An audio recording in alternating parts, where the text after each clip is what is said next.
ಕಳೆದ ಕೆಲವು ವರ್ಷಗಳಿಂದ ಭಾರಿ ಪ್ರಮಾಣದಲ್ಲಿ ಏರಿಕೆಯಾಗಿದ್ದಂತಹ ಎಕ್ಸೈಸ್ ಡ್ಯೂಟಿ ಅದನ್ನು ಇದೀಗ ಕೇಂದ್ರ ಸರ್ಕಾರ ಕಡಿಮೆ ಮಾಡ್ತಾ ಇದೆ. ಪೆಟ್ರೋಲ್ ಡೀಸೆಲ್ಗೆ ಸಂಬಂಧಪಟ್ಟಂತೆ ಜನಸಾಮಾನ್ಯರಿಗೆ ಕೇಂದ್ರದಿಂದ ಬಂಪರ್ ಗಿಫ್ಟ್ ಸಿಕ್ಕಿದೆ. ಪೆಟ್ರೋಲ್ ಹಾಗೂ ಡೀಸೆಲ್ ದರದಲ್ಲಿ ಭಾರಿ ಇಳಿಕೆ ಆಗುತ್ತಾ? ಹಾಗಾದ್ರೆ ನೋಡಿ, ಈಗ ಕೇಂದ್ರ ಸರ್ಕಾರ ಎಕ್ಸೈಸ್ ಡ್ಯೂಟಿಯನ್ನು ಕಡಿಮೆ ಮಾಡ್ತಾ ಇದೆ. ಅಬಕಾರಿ ಸುಂಕ ಅಂತ ನಾವು ಕರಿತೀವಿ. ಇದರಲ್ಲಿ 10 ರೂಪಾಯಿ ಕಡಿತ ಮಾಡಿದೆ.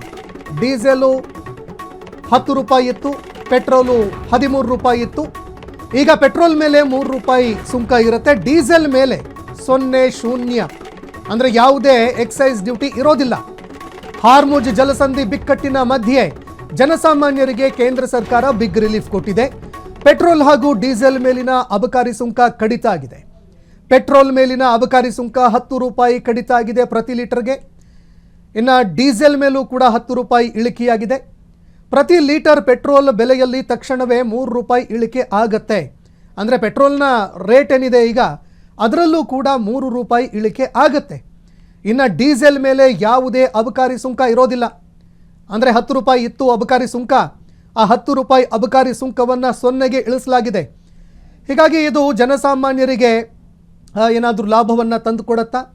ಸರಿಸುಮಾರು ಎಷ್ಟು ಕಟ್ಟಾಗಿದೆ? 10 ರೂಪಾಯಿಯ ಅಬಕಾರಿ ಸುಂಕ ಇಳಿಕೆಯಾಗಿದೆ.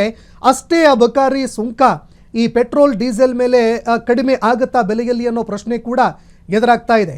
ಹಾರ್ಮುಜ್ ಜಲಸಂಧಿ ಬಂದಾದ ನಡುವೆ ಈ ನಿರ್ಧಾರ ಕೇಂದ್ರ ಸರ್ಕಾರ ಕೈಗೊಂಡಿದೆ. ಈ ಬಗ್ಗೆ ಮತ್ತಷ್ಟು ಮಾಹಿತಿ ಕೊಡ್ತಾರೆ ಪ್ರತಿನಿಧಿ ರಮ್ಯಾ ಕೃಷ್ಣ ಫೋನ್ ಸಂಪರ್ಕದಲ್ಲಿ ಜಾಯ್ನ್ ಆಗಿದ್ದಾರೆ. ರಮ್ಯಾ, ಇದೇ ಒಂದು ಅಬಕಾರಿ ಸುಂಕ ಸರಿಸುಮಾರು ಪೆಟ್ರೋಲ್ ಮೇಲೆ 33 ರೂಪಾಯಿ ಇತ್ತು, ಡೀಸೆಲ್ ಮೇಲೆ 31 ರೂಪಾಯಿ, ಇಡೀ ದೇಶದ ಜನರ ಮೇಲೆ ಬರೆ ಎಳೆದಿತ್ತು ಕೇಂದ್ರ. ಈಗ 0ಗೆ ಇಳಿಕೆಯಾಗಿದೆ. ಈಗಲಾದರೂ ಜನರಿಗೆ ಇದರ ಒಂದು ಲಾಭ ಸಿಗತ್ತಾ? ಈ ಸಂದರ್ಭದಲ್ಲಿ ಏನು ಇಡೀ ದೇಶಾದ್ಯಂತ ಪೆಟ್ರೋಲ್ ಡೀಸೆಲ್ ಕೊರತೆ, ಗ್ಯಾಸ್ ಕೊರತೆ ಎದುರಾಗ್ತಾ ಇದೆ. ಈ ಸಂದರ್ಭದಲ್ಲಿ ಪೆಟ್ರೋಲ್ ಡೀಸೆಲ್ ದರ ಕೂಡ ಇಳಿಕೆಯಾಗುತ್ತಾ? ಹೇಗೆ? ಈ ಬಗ್ಗೆ ಮತ್ತಷ್ಟು ಮಾಹಿತಿ ಕೊಡೋದಾದ್ರೆ. ಸಂತೋಷ್, ಏನು ಮಧ್ಯಪ್ರಾಚ್ಯದಲ್ಲಿ ಇರಾನ್ ಮತ್ತು ಇಸ್ರೇಲ್ ನಡುವೆ ಯುದ್ಧ ನಡೀತಾ ಇತ್ತು. ಅಂತಾರಾಷ್ಟ್ರೀಯ ಮಾರುಕಟ್ಟೆಯಲ್ಲಿ ಕಚ್ಚಾ ತೈಲದ ಬೆಲೆ ತುಂಬಾನೇ ಜಾಸ್ತಿ ಆಗಿತ್ತು. ಅಸಲಿಗೆ ಈ ಕಾರಣದಿಂದಾಗಿ ನಮ್ಮ ದೇಶದಲ್ಲೂ ಕೂಡ ಪೆಟ್ರೋಲ್ ಮತ್ತು ಡೀಸೆಲ್ ಬೆಲೆ ಲೀಟರ್ಗೆ 120 ರೂಪಾಯಿಂದ 150 ರೂಪಾಯಿ ತಲುಪಬೇಕಾಗಿತ್ತು. ಆದ್ರೆ ಜನಸಾಮಾನ್ಯರಿಗೆ ಈ ಒಂದು ಏರಿಕೆಯ ಬಿಸಿ ತಟ್ಟಬಾರ್ದು ಅನ್ನುವಂತಹ ಉದ್ದೇಶದಿಂದ ಸದ್ಯಕ್ಕೆ ಕೇಂದ್ರ ಸರ್ಕಾರ ಒಂದು ನಿರ್ಧಾರವನ್ನ ತಗೊಂಡಿರುವಂತದ್ದು.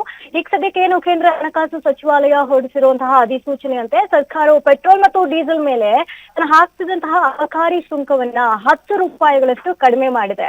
ಅಂದ್ರೆ ಪೆಟ್ರೋಲ್ ಮೇಲಿನ ತೆರಿಗೆನ 13 ರೂಪಾಯಿಂದ 3 ರೂಪಾಯಿಗೆ ಇಳಿಸಿದ್ರೆ ಡೀಸೆಲ್ ಮೇಲಿನ ತೆರಿಗೆಯನ್ನ ಪೂರ್ತಿಯಾಗಿ ತೆಗೆದು ಹಾಕಲಾಗ್ತಾ ಇದೆ ಅಂತ ಹೇಳಲಾಗ್ತಾ ಇದೆ. ಪೆಟ್ರೋಲ್ ರೇಟ್ ವಿಪರೀತ ಏರಿಕೆ ಆಗೋದನ್ನ ತಡೆದಂತಾಗಿರುವಂತದ್ದು ಸದ್ಯಕ್ಕೆ. ಈಗೇನು ತೈಲ ಕಂಪನಿಗಳಿದ್ದಂತಹ IOC ಮತ್ತು BPCL ಈಗಾಗಲೇ ಭಾರಿ ನಷ್ಟವನ್ನ ಅನುಭವಿಸ್ತಾ ಇತ್ತು.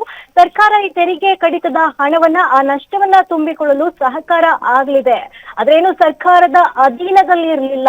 ಯಾರಂತಹ ಖಾಸಗಿ ಕಂಪನಿಗಳು ಈಗಾಗಲೇ ಬೆಲೆಯನ್ನ ಪೆಟ್ರೋಲ್ 5 ರೂಪಾಯಿಯಿಂದ ಡೀಸೆಲ್ ಬೆಲೆಯನ್ನ 3 ರೂಪಾಯಿಗೆ ಏರಿಕೆಯನ್ನ ಕೂಡ ಮಾಡಲಾಗಿತ್ತು. ಆದ್ರೆ ಸರ್ಕಾರದ ಈ ನಿರ್ಧಾರದಿಂದಾಗಿ ಸರ್ಕಾರಿ ಬಂಕ್ಗಳಲ್ಲಿ ಬೆಲೆ ಸದ್ಯಕ್ಕೆ ಏರಿಕೆ ಆಗುವುದಿಲ್ಲ ಅನ್ನುವಂತಹ ಮಾತುಗಳು ಕೇಳಿ ಬರ್ತಾ ಇರುವಂತದ್ದು. ಹಾರ್ಮುಜ್ ಜಲಸಂಧಿಯನ್ನ ಕೂಡ ಬಂದ್ ಮಾಡಲಾಗಿತ್ತು. ಪ್ರಪಂಚದ 20% ತೈಲ ಕೂಡ ಸಾಗಣೆ ಆಗ್ತಾ ಇದ್ದಂತಹ ದಾರಿ ಕೂಡ ಇದು. ಪೂರೈಕೆಯಲ್ಲಿ ಭಾರಿ ವ್ಯತ್ಯಯ ಕೂಡ ಆಗಿತ್ತು. ಆದ್ರೆ ಭಾರತದ ಬಳಿ ಸದ್ಯಕ್ಕೆ 60 ದಿನಗಳಿಗೆ ಆಗುವಷ್ಟು ತೈಲ ಸಂಗ್ರಹ ಇದೆ.